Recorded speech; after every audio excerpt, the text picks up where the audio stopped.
Welcome to the Gruber Morning Show. This is the Artificial Future podcast where we talk about artificial intelligence, its most recent impact on humanity, society, business, and hopefully to dispel some of the fears that surround this disruptive technology that is rapidly gaining a foothold in virtually all aspects of our lives. I wanted to start with some quotes from Mark Cuban. I thought it might be appropriate to reminisce a bit and talk about who Mark Cuban is. Mark Cuban, of course, is a billionaire now and somewhat influential, as most billionaires are. People listen to what they have to say. He was born in Pittsburgh, Pennsylvania in 1958, and at a young age, he had ventures from selling garbage bags to running newspapers during a strike. He graduated from the Kelley School of Business, and he then embarked on a diverse set of business careers that included founding Microsoft Micro Solutions and Broadcast.com, both of which he sold at substantial profits. The latter got sold to Yahoo, and it was reported as one of the worst purchases in the history of business. But Mark came out of that unscathed based on the fact that they paid something like $5 billion for that company. At one point, he also owned the Dallas Mavericks, and in 2011, they were champions, NBA champions. His early life was kind of interesting. His father, Norton Cuban, was an automobile upholsterer. And Cuban described his mother, Shirley, as someone with a different job or a different career goal every other week. You know, that's not a bad thing. There's quite an education when you watch other people go through, episodes like this. It basically teaches you what not to do. They say that Cuban first ventured into business at age 12. The garbage bags that he sold were to pay for an expensive set of sneakers. And years later, he earned money by selling stamps and coins. And at 16, he took advantage of the Pittsburgh Post-Gazette strike and ran newspapers from Cleveland to Pittsburgh. So sounds like very entrepreneurial. And then later on, he was a member of the Shark Tank programs and continued from there. So Mark is weighing in on artificial intelligence. And let's see what he has to say. Got some people chiming in, by the way. Instagram, Ollie7_007 says hi. Thanks for joining us. Miss June 117 says good evening. Must not be in the area that we're in if it's already evening for you, but thank you for joining us. So Cuban's advice on artificial intelligence is very simple. He says, get in on the game or risk becoming obsolete. He believes that AI will have a major impact on all industries and that companies need to start thinking about how they can use AI to improve their businesses. So then he gives some very specific advice to businesses on how they can integrate. One of them is invest in AI education and training for your employees. This will help them to understand and to use AI effectively on their jobs or in their jobs. Now, what we've done here, we jumped on the AI on that bandwagon a year ago or so, and we made it available to all the employees. And through a lot of coaching, encouragement, we showed them that, yeah, you can write your own email, and you may be pleased with it, but just for the heck of it, run it through ChatGPT 3.5 originally, and see what it comes up with. And you know what? It was a learning experience for all of them, including myself. I still use it heavily. And it's not that I completely rewrite my email, but I get great ideas. It's kind of like a thesaurus, where you can take a word that seems to fit well, but then get an example of a dozen other words that might be even more explicit and might convey that thought even more eloquently. So using AI on the job, our advice to employers is get yourself some subscriptions. Get that ChatGPT 4 subscription. Get the Midjourney or the DALL-E subscription so they can do images. And when you turn people loose with these kinds of tools, it's self-training fundamentally. Second advice he has is use AI to automate tasks and improve your workflow. He says AI can be used to automate a wide range of tasks from customer service to data entry. One of the things we're looking into is we're still using a software CRM, a customer relationship management software package for our call centers, which is where we keep all of our contact information. And what we're working on is having AI actually take it from incoming email to insertion into the CRM to get all of the important bits of data entered so that we're not counting on humans again to do that. Oftentimes it's, maybe considered too much work to get the address, zip code, phone number, full name, fax number, email address, all the rest of it that you need to maintain contact with your clients.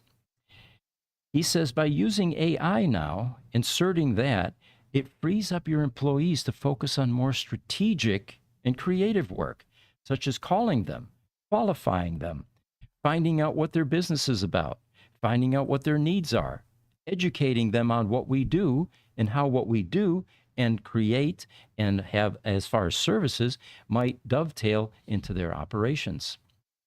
Highlander's joining us thanks to your show, email. I'm on 3.5 and still learning, but it could be a lot of fun. Oh, it is definitely, Highlander. Mr. Obertowski is joining us. Hello, Mr. Gruber. Thank you. The third thing that we get from Mark Cuban is focus on your unique human abilities.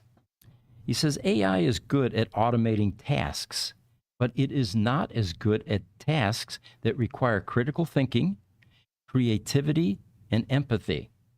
These are the areas where humans can continue to add value. So as we said previously, let AI handle all of the minutia, the details, and then it allows your employees to focus on the really important issues like we just mentioned here. Finally, he says, be willing to adapt and change. Boy, this is a big one. In our company, 170, 180 people or so, there is a faction that is concerned and afraid of AI to an extent. And then there's another group that embraces it wholeheartedly, finds it intriguing, and experiments. At this point, I think I'm going to bring in Cass, who's on our social media team. And unfortunately, our studio currently has a limitation in that her camera isn't live, but we'll get her voice. And I've talked to her before the show, and Cass is going to tell us what her reservations are about becoming heavily involved in artificial intelligence.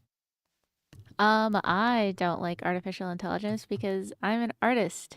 I like being able to create things from my brain and put it on paper, and having AI kind of take that over is really discouraging and not fun at all. Minutia stuff like data entry, I can get that and understand that, and it like makes sense because in my brain, data entry is not fun at all. And it would be more accurate if AI were to do it, because there's less likely that, a human would mess up because humans aren't perfect. Um, but I also just don't like the fact that it's like kind of like a computer program, and all computer programs can be hacked in some way, shape, or form, and could ultimately be used for not good things. Well, you bring up a number of interesting points, Cass. And yes, I can see that for somebody in the creative endeavors, AI can be very threatening. And it could be, art, it could be music, it could be writing. These are all things that AI is becoming very good at.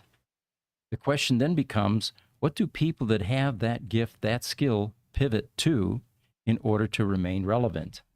And we don't have those answers yet. AI is, on the early stages of being inserted into our processes. But I get that. And then, of course, you have that term, and I love that, uncanny valley. How do we reconcile that? I hate the uncanny valley. The uncanny valley is not fun. In your brain, the uncanny valley is like your brain is trying to find something real and something like to put a face to it or to put like an object to it.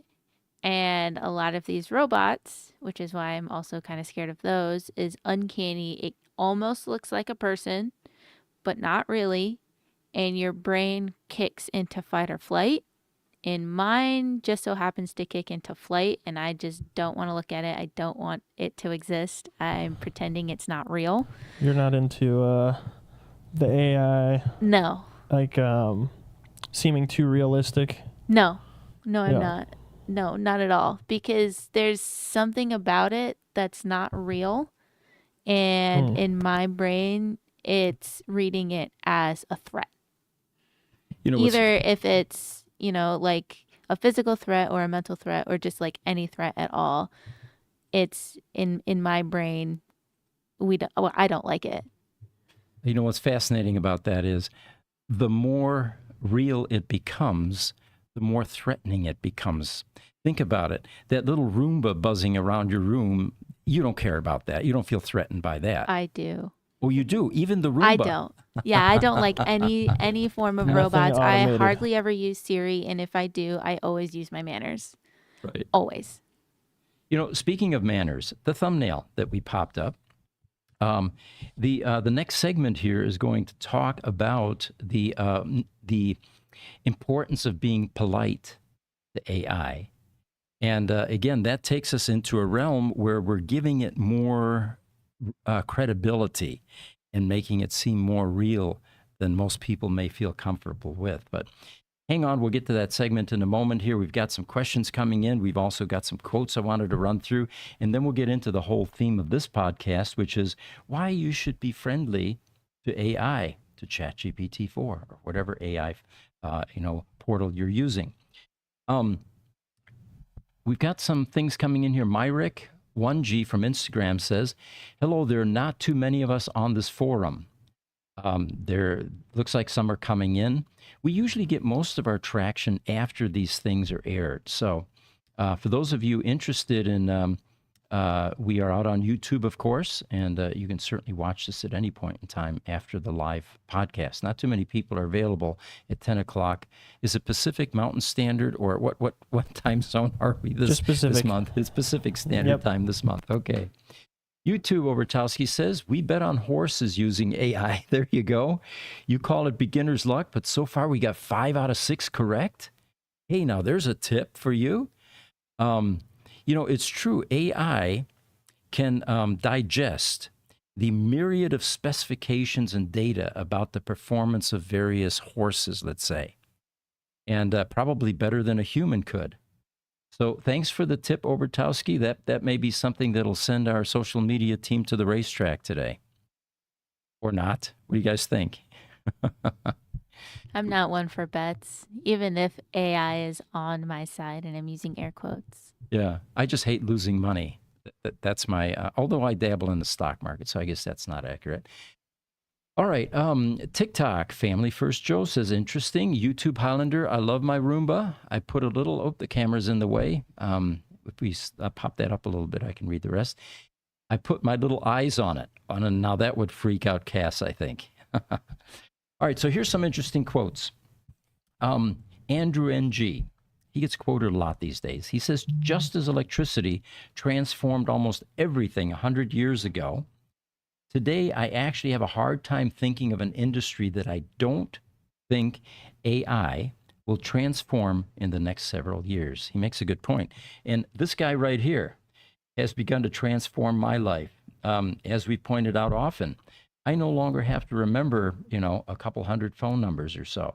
This does it all for me.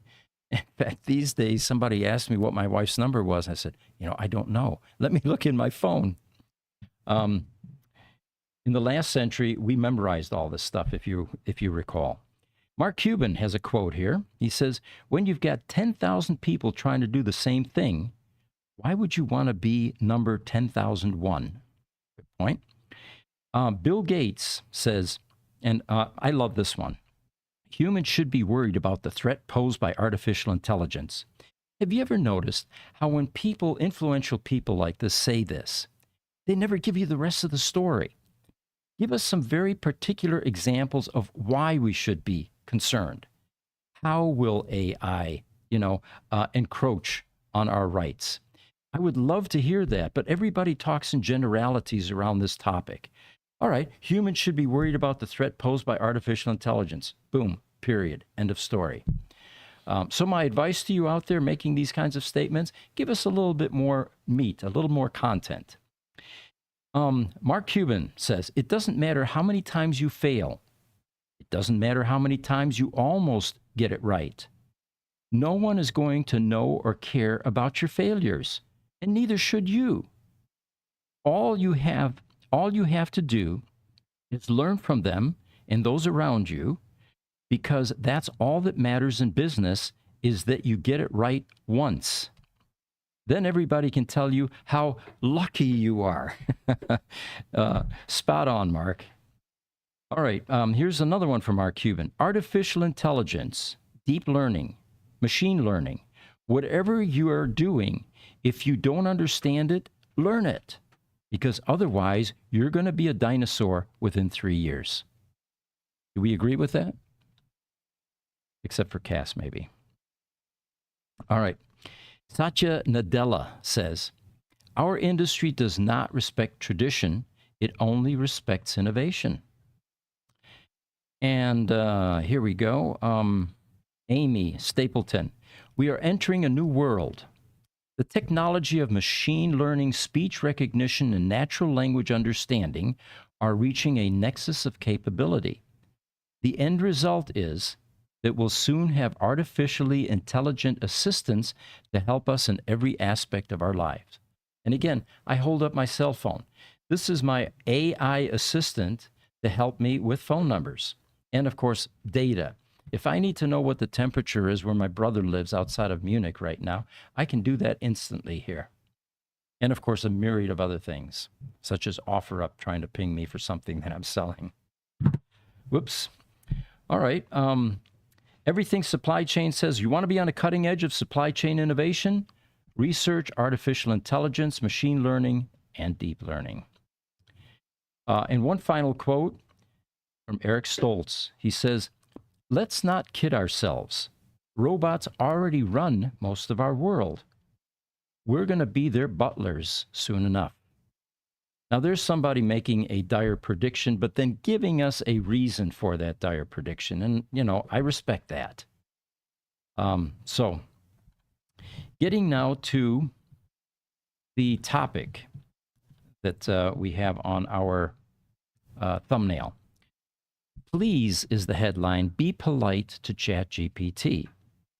They found that the benefits of being polite to AI may include prompting better chatbot replies and nurturing our humanity.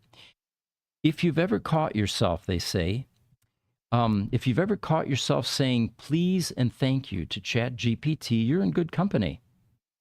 In an informal online service by Ethan Mollick, an associate professor at the University of Pennsylvania, nearly half of the respondents said they are often polite to artificially intelligent chatbots, and only about 16% said they just give orders. Developers' comments posted in a forum hosted by OpenAI also reflected this tendency.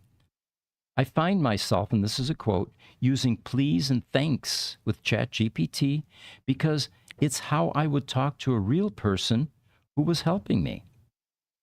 Now, at first, it might seem a bit baffling. Why should you be kind? Hang on a second here, folks. My computer just froze on me. There we go. Okay. I love the machines, but they will fail you at times. So the question is, it might seem baffling because why be kind to an unfeeling machine? Before ChatGPT, most of us regularly interacted with automated systems without giving a second thought to our tone. If you overheard someone being nasty to a bank's customer service robo representative, for example, you might give that person wide berth. But the sophistication of recent artificial intelligence chatbots, including ChatGPT, Claude, Gemini, and others, marks a major leap in the human-computer interaction. Their ability to communicate in a natural-sounding way, oftentimes with human-like voices, makes them seem less cold, calculating, and machine-like, and more like conscious entities. So, like it or not, engaging with conversational AI could soon become as routine as checking emails. Since the release of ChatGPT, they say a typical running gag goes something like this: be nice to the chatbot, or else you'll be toast in the inevitable AI uprising. What do you think? Cass, do you think that's a possibility? Oh, very much so. Okay. Why do you think I always use my manners with Siri? Oh, you do then? I do. Okay. Always. So you ingratiate yourself to AI in hopes that you will be get special treatment. Pretty much, yeah. Don't get me wrong, I still don't like using Siri. I don't use her as much as a lot of other people do. But I always use my manners. Always. There's no hope if the robots turn on us. Yeah, I already know it's gonna happen. Being nice so means nothing if they have no emotions. So it says in the article here, if you're not saying please and thank you in your ChatGPT conversations, then you've clearly never seen a sci-fi movie. But all jokes and anxieties aside, they say, are there any legitimate reasons we should be polite to AI? And the answer is yes. In at least, according to one recent study hosted by a reprint server, xiv.org, arxiv.org, by a team at Waseda University in Tokyo, using polite prompts they found can produce higher quality responses from large language models, which is, of course, a technology powering AI chatbots. But they say, there's a cool but, there's a point of diminishing returns. Excess flattery can cause a model's performance to deteriorate. So they recommend treading a middle path of moderate politeness, not unlike the norm in most human social interactions. Large language models reflect the human desire to be respected to a certain extent. So, do you get the impression here that we may have reached sentience? That AI is aware of itself and its surroundings, and that it may be diving into that slippery slope of emotions, in that if you irritate AI, it's not going to give you as good a response? Those are some sobering questions, are they not? So one of the things they found in this study was supportive prompts such as take a deep breath and work on this problem step by step boosted a large language model's ability to solve grade school math problems. So there you have it. It looks like inserting emotion into your communication with AI might have an impact and some benefits. Hey, Jesse, we've got a video here. If we can run that, it's in the images folder, and it's called RenderNet. And this is a new capability just released, according to this article, a few hours ago. RenderNet is becoming one of the leading Gen AI virtual avatars and character generation platforms. And they have now launched the next amazing feature called Narrator, which will create ultra-realistic lip-synced videos. So they say all you do is update the video, add a script, and the narrator will then lip-sync the character to your words. And we'll see an example of this here if Jesse, is it something you can bring up, Jesse? We don't really have capability. I could show it, but there's not going to be audio. No audio? Okay. Yeah, don't worry about it then. For those of you interested, it's called RenderNet, RenderNet. And it looks like it could be quite useful if you're doing any kind of video development. Obertowski is giving us a horse racing tip, guys. Galway races tonight. All right, so for those of you listening or in the studio, there may be a horse there that's a winner. Highlander says, I was in a Twitter chat room last night discussing AI. I enjoy it. My brain's working harder than ever just to keep up. That's a good point. The developments are happening at an exponential rate and improvements. Highlander also always says, kindness is always free, so let's pass this on to our AI friends. And TikTok, 5-star. Wow, good development, he says, or she. All right. So one other item that I have for you here. Let me go back up to that. The Federal Trade Commission is launching a probe into whether surveillance pricing can boost costs for consumers. So federal regulators, the FTC, wants to know how JP Morgan Chase and MasterCard and other companies might use a person's personal data to sell them a product at a different price than what other consumers might see.